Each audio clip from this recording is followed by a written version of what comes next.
વિક્રમ સંવત 2079 ફાગણ શુદ્ધ સાતમ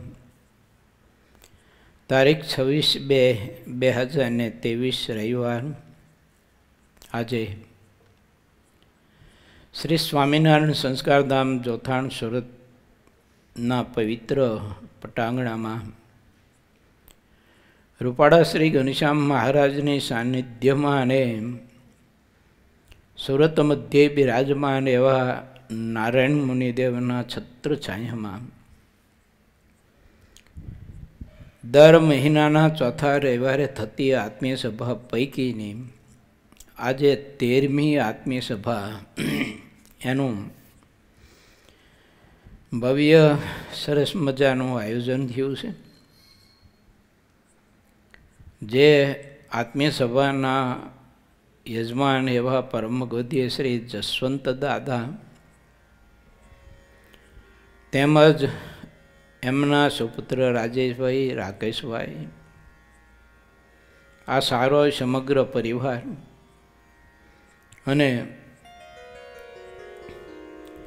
વાસુદેવના લગ્ન નિમિત્તે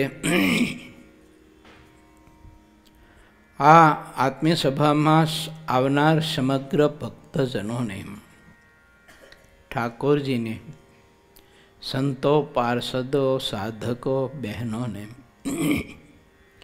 ઠાકોરજીનો મહાપ્રસાદ જમાડવા માટેનું ખૂબ જ ભવ્ય આયોજન કરવામાં આવ્યું છે. માટે સભામાં ઉપસ્થિત પરમ ભગવદ્ય શ્રી જસવંત દાદા એમના આમંત્રણને માન દઈને પધારેલા ઠાકોરભાઈ વગેરે વગેરે, પ્રવીણભાઈ, ભગવાનજીભાઈ, પ્રફુલ્લભાઈ, ભગવાન શ્રી હરિના લાડકવાયા સમગ્ર ભક્તજનો અને પવિત્ર સાંખ્યકી માતાશ્રીઓ, અહીં સભામાં ઉપસ્થિત પરમ ભગવદ્ય શ્રી વાનાણી સાહેબ, ભરતભાઈ, મુંબઈ અને સમગ્ર પરમહંસો, પાર્ષદો, સાધકો, આ સમગ્ર ભક્તજનોના ભાવથી આપ સમગ્ર ભક્તોને જય શ્રી સ્વામિનારાયણ. પરમ ભગવદ્ય શ્રી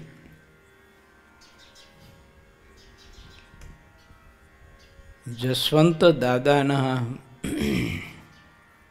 આ પરિવારને આપણે સૌ કોઈ લાખો લાખો ધન્યવાદ દઈએ કે સંસારની અનેક પ્રવૃત્તિઓમાં, જવાબદારીઓમાં હોવા છતાંય પણ આ પરિવાર ઠાકોરજીને રાજી કરવા અને પ્રભુને પામી જવા માટે એટલું બધું ભજન કરે છે, એટલું બધું ભજન કરે છે. અઘરામાં અઘરો વિષય છે.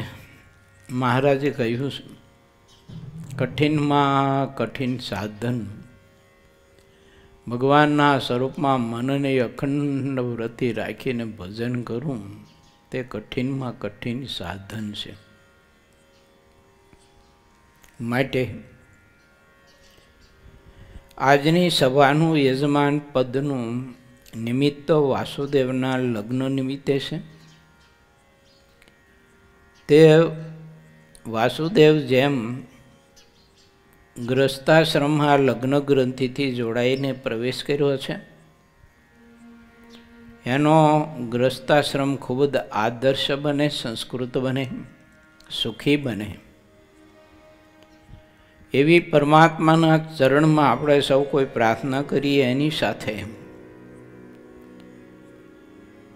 એમણે જેમ ગ્રસ્તાશ્રમમાં જોડાણ કર્યું એ રીતે આપણે ઠાકોરજીની સાથે જોડાણ કરી અને પ્રભુની સાથે એવી પ્રીતિ આપણે કરીએ, એવો સ્નેહ કરીએ.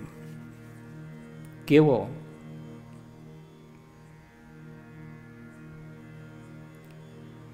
તો ભગવાન શ્રી હરિના વખતમાં અનેક વિદ્ધ એવા ભક્તો હતા કે મહારાજને વિશે એને કેટલી બધી અસાધારણ પ્રીતિ હતી. નીકળ્યા હોય પોતાના ખેતરે કામકાજે, યા તો નીકળ્યા હોય પોતાની વાડીએ જવા કોસ હાંકવા માટે, શિયાળાના સિઝનમાં ઘઉં વાવ્યા હોય, મકાઈ વાવી હોય, વગેરે વગેરે પાક માટે આ બધા ખેડૂતો ખેતીનું કામ કરતા. પણ ભગવાન શ્રી હરિને વિશે એને પ્રીતિ એટલી બધી અસાધારણ હતી, એટલો બધો સ્નેહ હતો કે જે પ્રીતિને સ્નેહને કોઈ માપી ન શકે. આટલું ભગવાનને વિશે યતને સ્નેહ હતો. આનું નામ કહેવાય જન્મ મરણથી મુક્ત થવા માટે પરમાત્માની સાથે જોડાયો કહેતા, લગ્ન કહેતા, સંબંધ થયો કહેવાય. હવે મારા વાલાને નહીં વિસારું રે, શ્વાસે શ્વાસ નિત્ય સંભારું. એમ આપણા મહાપુરુષોએ ઘણી બધી કૃતિઓમાં બતાવ્યું છે. હવે મારા વાલાને નહીં વિસારું રે. પ્રભુને શ્વાસે શ્વાસ યાદ કરે, આંખના મટકે મટકે પરમાત્માને યાદ કરે, એક ક્ષણ માત્ર પણ પ્રભુને ભૂલે નહીં. આવી અસાધારણ પ્રીતિ આ મહાપુરુષોએ ઘણી બધી તપસ્યા અને પુરુષાર્થ કરી અને પ્રભુમાં પ્રીતિ કરી હતી. મને તમને સંદેશો આપ્યો કે આ મનુષ્ય જીવનની સાર્થકતા એટલી જ છે. પરમાત્માએ આપણને આ સત્સંગનો યોગ આપ્યો છે તો એની સાર્થકતા પણ એટલી જ છે. સંતો જેવા સંતોને હરિભક્તો જેવા હરિભક્તો મળ્યા છે, એનો યોગ મળ્યો છે,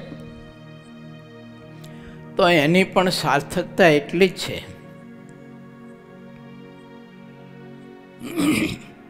ભગવાનના સ્વરૂપની વિશે આપણે સહુ કોઈને અતિશય ગાઢ સ્નેહ થાય, ગાઢ પ્રીતિ થાય. બાકી જગત, શરીર, સંપત્તિ, પદાર્થ આ બધામાંથી પ્રીતિ ઉઠી જાય, આપણને તૂટી જાય. જૂઠું છે તે જૂઠું જ દેખાય, જૂઠું છે તે સાચું ન દેખાય, અને સાચું છે તે જૂઠું ન દેખાય. આવી ભગવાન શ્રી હરિના સ્વરૂપની વિશે પ્રીતિ જો થઈ જાય તો જીવ જન્મ મરણથી મુક્ત થઈ જાય. એવા પ્રભુએ આપણને સૌ કોઈને ઘણા બધા શ્રેષ્ઠ યોગ આપ્યા છે. ખબર નહીં કે આવો યોગ પ્રભુને પામી જવા માટે ને પ્રભુમાં પ્રીતિ કરવા માટે ને પ્રભુના જે હોય એમાં પ્રીતિ કરવા માટેનો યોગ કરીને કોઈ જન્મમાં કોઈ દેહ કરીને મળશે નહીં મળે ખબર નથી. આ વખતે ઠાકોરજીની બહુ જ કૃપા છે, માટે હું ને તમે ભૂલ ન ખાઈએ. ભગવાનને ભગવાનના સંત ભક્તમાં આત્મીયતા કરવાની ભૂલ ન ખાઈએ. આપણા સ્વભાવો જે કંઈ આપણું ગણાતું હોય તે આડું ન આવે. ભગવાન સંત હરિભક્તમાં પ્રીતિ કરવામાં આપણે જગત ક્યાં આડું આવે છે? આપણા સ્વભાવો, આપણું નક્કી કરેલું, અંદર રહેલી આસક્તિ, મોહ, ઈર્ષા, દંભ, કપટ, અસૂયા, રાગ, દ્વેષ, આ બધું પ્રીતિ કરવા માંડવું આવે છે. અને ઘણી જગ્યાએ દેખાતું હોય છે કે ભક્ત જેવા ભક્તનો પણ સંબંધ જીવ તોડી નાખે છે, અને જેનામાં નરી માયા ભરી હોય, માયાનો વિકાર ભર્યો હોય, ખબર નહીં હવે એમાં સ્નેહ કરે છે, એમાં પ્રીતિ કરે, એનો સંબંધ બાંધે, એમાં સુખ માને છે. ઘણી વાર તો આપણને દુઃખ થાય કે આ જીવ આવી અવડાઈ કાં કરતો હોય છે, શા માટે કરતો હોય છે?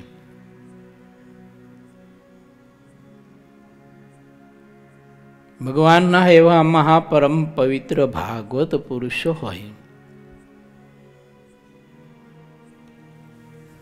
એનામાં એની પ્રીતિ નથી થતી. શ્રીજી મહારાજે નામ નહીં આપો, એક સાધુ હતા મહારાજના દીક્ષિત, બહુ વિદ્વાન હતા, બહુ ભણેલા હતા, બહુ બુદ્ધિશાળી હતા. પણ હવે ભગવાનની મોજ એવી રીતે મહારાજે એક વખત સાધુને છૂટકો ભર્યો. આટલી વાતમાં તે સાધુ ભગવા લુગડા ઉતારી અને ગ્રસ્તને પહેરીને ગ્રસ્તાશ્રમમાં વયો ગયો. હવે ઘેર માએ કોઈ દિવસ ચૂંટકા ભર્યા જ નહીં હોય, એને બાપે કોઈ દિવસ ચૂંટકા ભર્યા જ નહીં હોય, એને ભાઈ કે બેને કે ભાભીએ કોઈ દિવસ ચૂંટકા ભર્યા જ નહીં હોય. શ્રીજી મહારાજના દીક્ષિત સંતની વાત કરું છું, જેને શ્રીજી મહારાજે અનેક વાર પીરસીને ભોજન કરાવ્યા. મહારાજે અતિશય પ્રેમ આપ્યો, સ્નેહ આપ્યો, અને ઘણા વર્ષ સુધી ભગવાન સ્વામિનારાયણે તે સાધુને સહન કર્યો. જેની મને તમને કદાચ ખબર હોય કે ના હોય, પણ ભગવાન કે મોટા પુરુષ આપણને છે ને સમયના સમયથી દિવસોના દિવસોથી સહન કરતા હોય છે. જો એ બોલતા ન હોય એટલે એવું ના સમજતા હો કે આને કશી ખબર નથી આપણા સ્વભાવની, કે આપણામાં રહેલી ઈર્ષા કે માન કે મોટપ કે મોભા, આની કાંઈ ખબર નથી, એવું ન માનતા. આપણા કલ્યાણ માટે, આપણી સુખાકારી માટે, આપણો મોક્ષ ન બગડે એની માટે આ મહાપુરુષો આપણને બહુ સહન કરતા હોય, બહુ સહન કરતા હોય. તેમ મહારાજે આ સાધુને કેટલો સહન કર્યો હોય છે. એને મહારાજનો એક ચૂંટકો સહન ન કર્યો. બોલો, એક ચૂંટકો સહન ન કર્યો. અને એ ચૂંટકો મહારાજે એટલા માટે ભર્યો હતો કે એનામાં રહેલા જે બધા વિકારો હતા ને એ ચૂંટકો ભરીને ટાળવા હતા.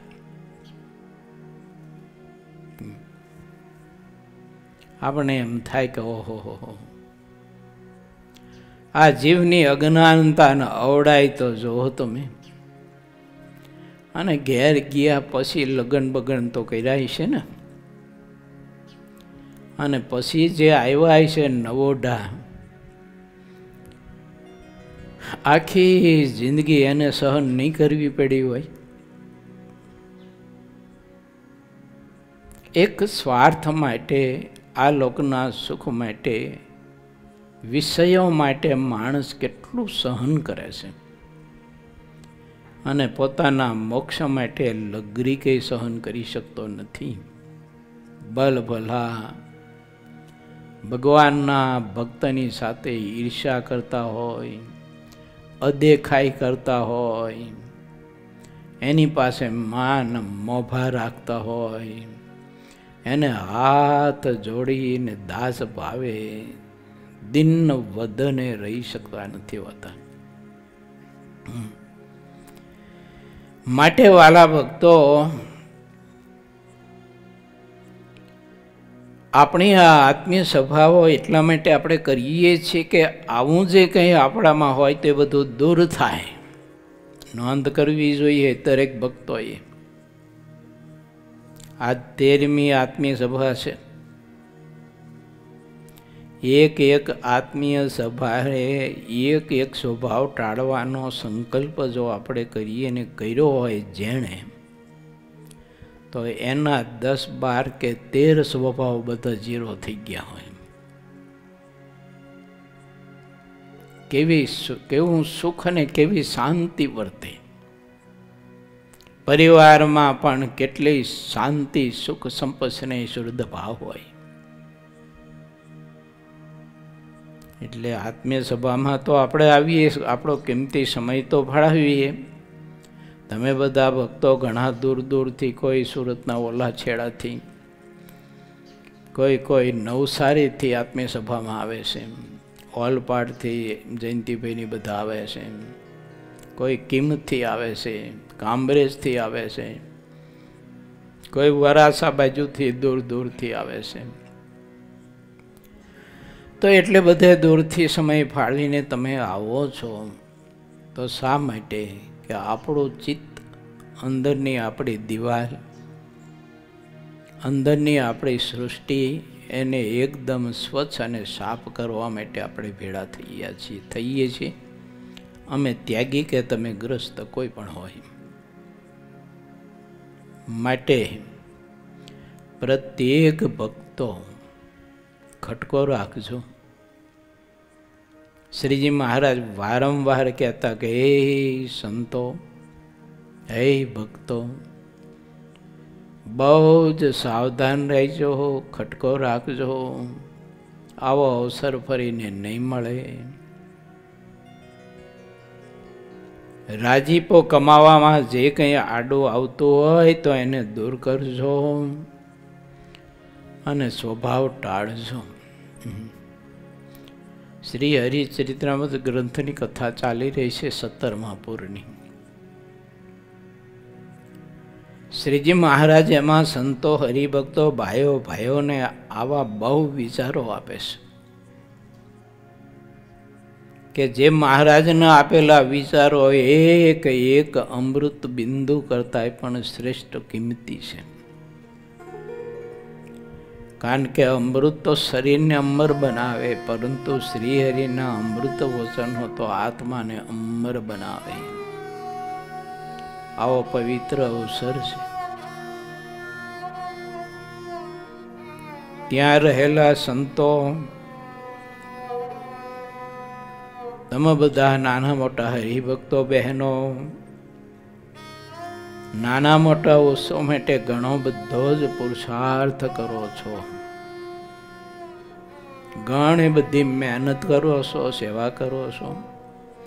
તો આ બધી સેવા, મહેનત, પુરુષાર્થ, એનું લક્ષ્ય તો આપણા બધાયનું એ જ છે કે આપણું જીવન અતિશય પ્રકાશિત થાય, અજ્ઞાન રૂપી અંધકાર દૂર થાય. કેવું અજ્ઞાન? દેહાત્મ બુદ્ધિનું, અહંકારનું, માનનું, ઈર્ષ્યાનું, દંભનું, કપટનું, અસૂયાનું, રાગનું, દ્વેષનું. આ અજ્ઞાન યુગોના યુગોથી આત્માને અતિ પીડા આપી રહ્યું છે, આપતું આવ્યું છે, આપશે, જો દૂર નહીં કરે તો. માટે વિચારીએ આપણે સૌ કોઈ, મહારાજે આવો અવસર આપ્યો છે, આવી કૃપા કરી છે. ઘણા બધા ભક્તોના જીવન એવા હોય છે કે જેના જીવનમાંથી ઘણા બધા સારા સદવિચારો પ્રાપ્ત કરવા ઘટેવા હોય છે. એવા ભક્તોની સાથે યાદ કરીએ. સારા અંતર્મુખી ભજનાનંદી ભક્તોના આપણે ખૂબ સ્નેહી થઈએ, એની સાથે મિત્રતા કરીએ, સાચો સંબંધ બાંધીએ. હું તો ઘણા વર્ષોથી દર્શન કરતો આવ્યો છું, ઘણા વર્ષોથી. તો ભગવાનજી દાદાનું જીવન હું જોઉં છું, એક ધારું જીવન. જસવંત દાદાનો યુગ થયો ત્યારથી જસવંત દાદાનું જીવન જોતો આવ્યો છું. મને બહુ ગમે આવા ભક્તોના જીવન છે ને, બહુ મને ગમે. એમ થાય કે જોવો તો ખરા કેટલું બધું એકદમ નિરાળું જીવન. બસ હું ને તમે આવો પવિત્ર સંદેશો એમાંથી લઈએ. મોટા મોટા સમર્થ પુરુષો પણ હાથ જોડી અને ભગવાન શ્રી હરિ અને મોટા મોટા પરમહંસોની પાસે બાળકની જેમ રહેતા હતા. આજે જ કથા સવારમાં આવી. ભાઈ રામદાસજી સ્વામીનું જીવન બહુ ટૂંકમાં મહારાજે બતાવ્યું હતું કે ભાઈ રામદાસજી સ્વામી આટલા બધા સમર્થ મહારાજના વડીલ ગુરુબંધુ હતા, બહુ સમર્થ પુરુષ હતા. રામાનંદ સ્વામીની કૃપા અઢળક હતી એમના ઉપર.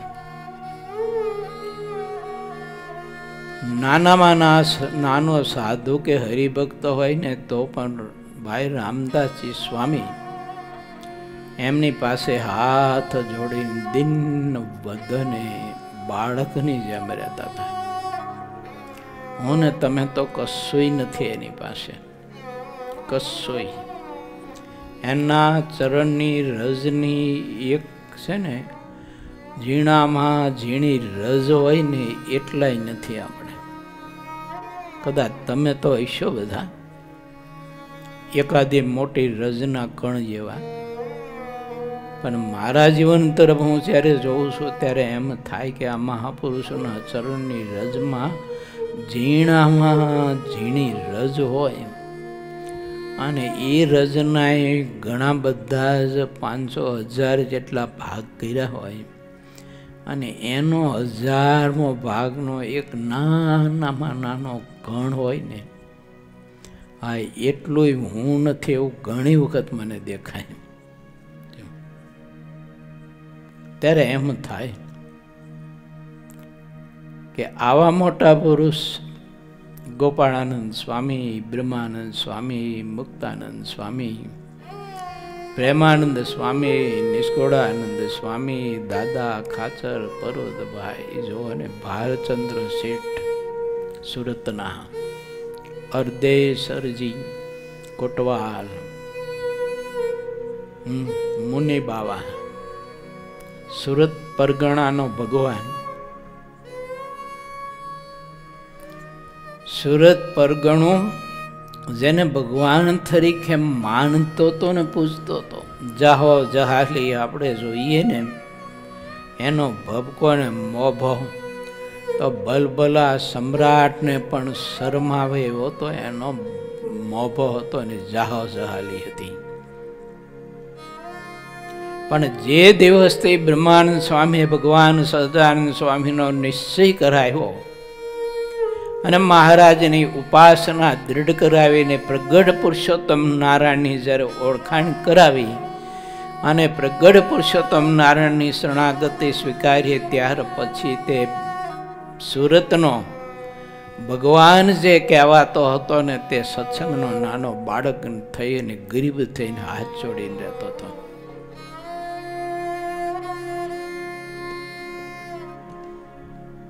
આવા તો કાંઈ મોટા મહાપુરુષોના પ્રસંગોની ઇતિહાસો છે. શ્રીજી મહારાજના વખતમાં 5 પરમહંસો હતા વાળા ભક્તો, એમાં બૌદ્ધા ઘણા બધા જ મોટા મોટા રાજાઓ રજવાડા છોડીને ભગવાન શ્રીહરિના ભેળા ત્યાગી થયેલા હતા. નિત્યાનંદ સ્વામી કેવું એક વ્યક્તિત્વ, કેવો મહાપુરુષ, કેટલો વિદ્વાન પુરુષ, કેટલી પ્રતિભા એની ખબર નહીં.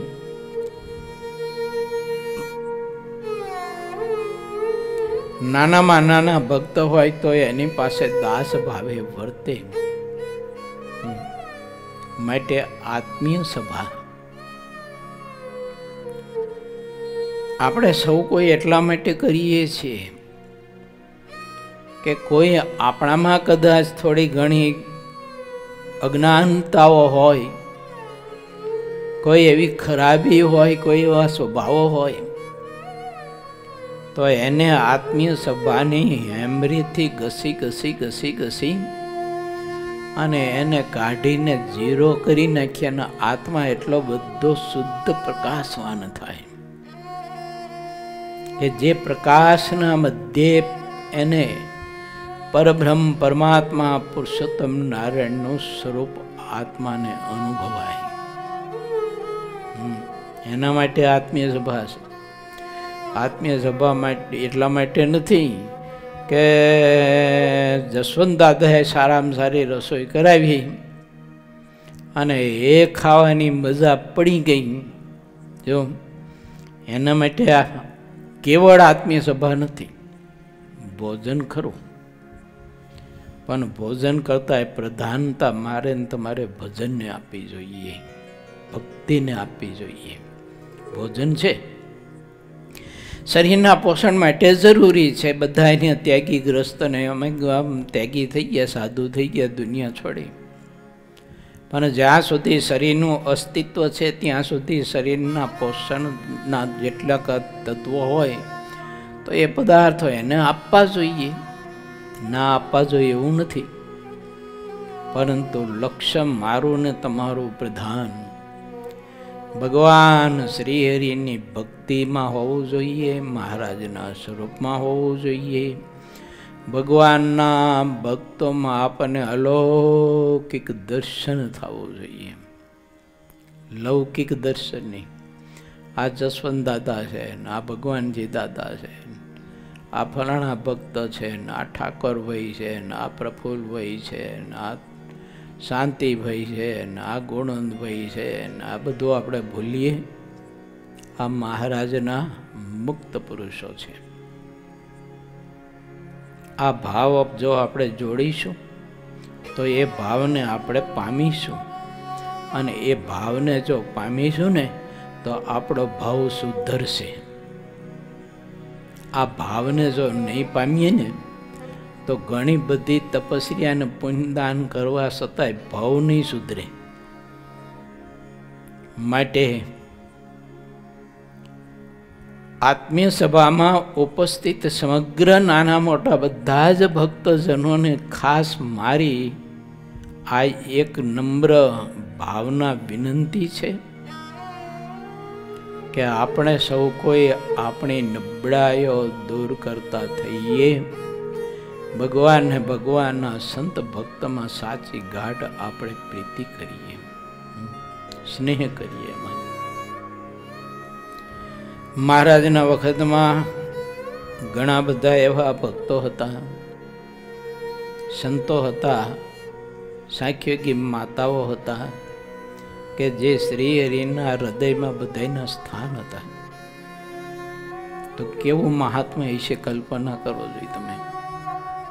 જીવબા લાડુબાની સ્થિતિ કેવી, ગંગામાં લાધીબાઈ માતાજીની સ્થિતિ કેવી, ભરતભાઈ મયારામ ભટ્ટ આલસી ઘાંચી, ગોરધનભાઈ આ વગેરે વગેરેની સ્થિતિ કેવી હતી, સુરતના ભાલચંદ્ર શેઠની સ્થિતિ કેવી હતી, અર્ધેસર કોટવાલની સ્થિતિ કેવી હતી. આવા તો કંઈક કંઈક ભક્તો થઈ ગયા. આવી સ્થિતિ જે ભક્તોની હતી એને પણ શ્રી હરિ જે રીતે આજ્ઞા કરતા એ જ રીતે રહેતા, એમાં જરાય ફેરફાર નહીં થવા દેતા, આડું અવડું નહીં કરતા, કશું જ આડું અવડું નહીં. મહારાજે આજ્ઞા કરી હોય એ જ રીતે તે ભક્તો બધા રહેતા, ભજન કરતા, ધ્યાન કરતા, સત્સંગ કરતા. અને જ્યારે સંતો આવે સુરતમાં અને સમાચાર જો મળે કે સંતો આવનાર છે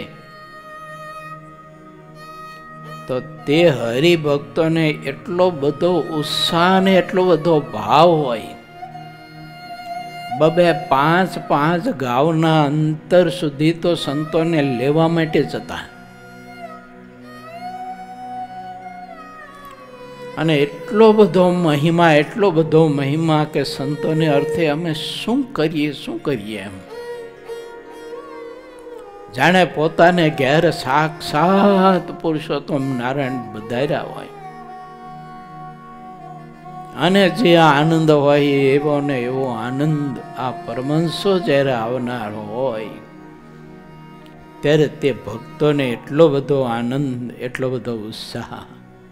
કેવું મહાત્મય છે. આવી તો બહુ કથા છે.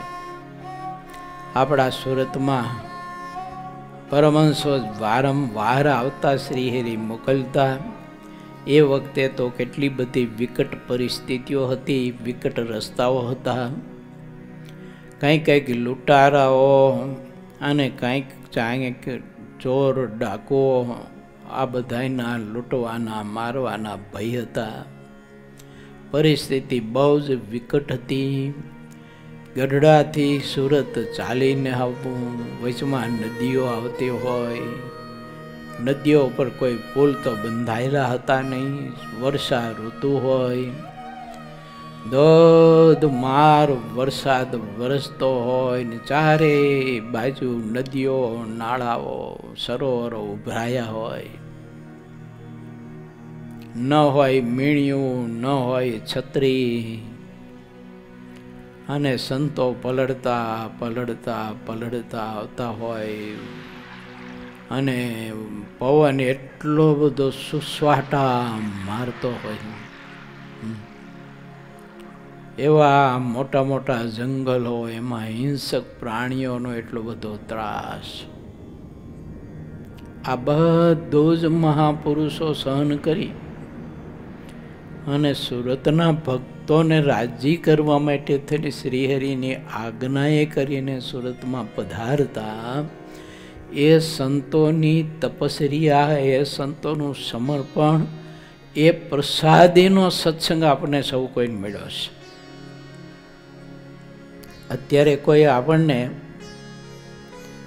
મહારાજના પ્રસાદીના ચરણ આપે ને, જણાવીને પ્રસાદીના પ્રસાદીનો ખેસ તો થઈ જાય આપણે. ઓહો, મહારાજના આ સુરતમાં અદેસર કોટવાલના પરિવારમાં ઓલી ભાગ છે ને, એ ભાગ તમને કોઈને આપી દે એનો પરિવાર, તો તમને કેટલો આનંદ થાય, કેટલું હૈયું આપણું હરખવા માંડે. એક ભાગ પ્રસાદીની કાપડ ભગવાનના સંબંધમાં આવેલું, અને એ આપણને પ્રાપ્ત થાય તો આપણને એટલો બધો આનંદ, કોઈ હરખ ન માય, હૃદયમાં આનંદ ન માય, એટલો બધો આપણને આનંદ થતો હોય. તો આ પ્રસાદીનો આપણને સત્સંગ મળ્યો છે, તો એ સત્સંગનો આપણને કોઈ આનંદ નહીં, એની કોઈ ખુમારી નહીં. આ તો પ્રસાદીનો સત્સંગ મળ્યો છે આપણને. મહારાજને પરમહંસોની પ્રસાદીનો સત્સંગ માટે, તે સત્સંગનો ઉપયોગ આપણા કલ્યાણ માટે કરીએ, મોક્ષ માટે કરીએ, ભગવાન શ્રીહરિને રાજી કરવા માટે કરીએ. વાલા ભક્તો, અહીંયા સભાનો સમય મારો પૂરો થાય છે. આમ તો મારે આજની આત્મીય સભામાં આવવાનું હતું. જસવંત દાદાનો ભાવ હતો, આખા પરિવારનો આગ્રહ હતો, પરંતુ અમુક પ્રકારના કાર્યક્રમો એવા હોવાના કારણે આવી નથી શક્યો. તે બદલ ખૂબ દિલગીર છું. જસવંત દાદા, રાજેશભાઈ, રાકેશભાઈ, સમગ્ર એમનો પરિવારને ઉપસ્થિત સમગ્ર હરિભક્તો, મારા ઉપર ખૂબ રાજી રહેજો. આવી નથી શક્યો, પરંતુ લાઈવ દ્વારા તમારા દર્શનનો, આ અક્ષરધામની દિવ્ય સભાના દર્શનનો આ મને લાહવો મળ્યો, તે મારું પરમ ભાગ્ય છે. રૂપાળા શ્રી ઘનશ્યામ મહારાજના ચરણમાં ને નારાયણ મુનિ દેવના ચરણમાં ને વડતાલમાં બિરાજતા હરિકૃષ્ણ મહારાજના ચરણમાં આપ સમગ્ર ભક્તજનો વતી, જસવંત દાદાનો સમગ્ર પરિવાર, એના વતી પ્રભુને ખૂબ ખૂબ પ્રાર્થના કરું. અને વાસુદેવના માટે તો ખાસ પ્રાર્થના કરું કે લગ્ન ગ્રંથિથી ગ્રસ્તાશ્રમમાં જ્યારે જોડાયો છે, ત્યારે એનો ગૃહસ્થાશ્રમ ખૂબ જ મધુર બને, આદર્શ બને. બંને દંપતી સ્નેહ સુરત ભાવથી પરમાત્માની આરાધના, ઉપાસના કરી અને જસવંત દાદા જેવા પવિત્ર મુક્ત પુરુષ એની આજ્ઞામાં રહીને સેવા પરિચર્યા કરી અને પોતાના જીવનને સાર્થક કરે એવો એમનો આદર્શ ગૃહસ્થાશ્રમ બને એવી પ્રભુના ચરણમાં પ્રાર્થના કરતાની સાથે ભાવથી સમગ્ર સભામાં ઉપસ્થિત ભક્તજનોને, સંતોને, પાર્ષદોને અને સાધકોને સૌને ભાવથી જય સ્વામિનારાયણ.